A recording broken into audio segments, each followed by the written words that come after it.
The X-Men are making their MCU debut starting in Phase 4. It's said that they will be introduced individually and then come together in an Avengers-style film, only it'll be the X-Men movie, as I've discussed before.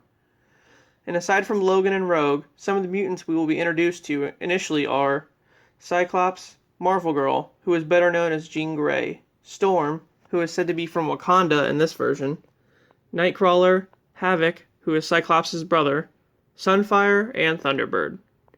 The X-Men film is said to focus heavily on the school aspect of the team, where most of the mutants are training to become future X-Men, while the film shows the main team going on missions. Storm is going to be a huge part of the MCU in the next few years. With her character being from Wakanda, it's most likely that the MCU will be true to the comics and have her be with T'Challa. Given that Chadwick Boseman even is still in the MCU at that point, and not have Shuri as the Black Panther instead. T'Challa does eventually propose to Storm, and they have a wedding which brings the X-Men, Avengers, and Fantastic Four together. So I'm sure that'll be a huge part of one of the films in either Phase 4 or 5. If you're a fan of those comics, you know that this eventually leads to the Avengers facing off against the X-Men, kind of like a Civil War type scenario. I think that'd be an amazing film on its own.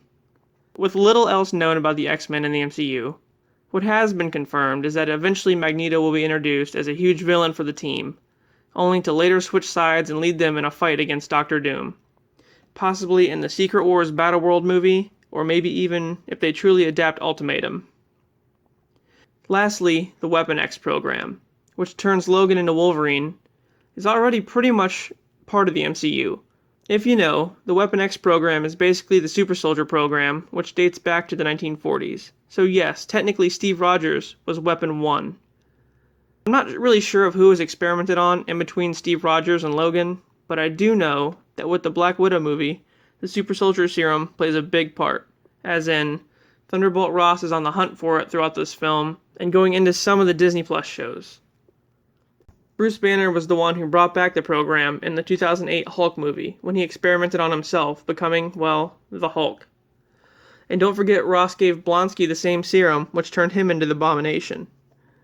So in the Falcon and Winter Soldier show, John Walker is given a new version of the serum, which he has then dubbed the new Captain America, or US Agent, which is also able to subject him to mind control, apparently. Wade Wilson is another person put in the program. As we all know, Deadpool 3 will be part of the MCU going forward. So the program does exist in the MCU. Now it's just up to Logan to be introduced. Alright guys, well that's all I got for now. See you later.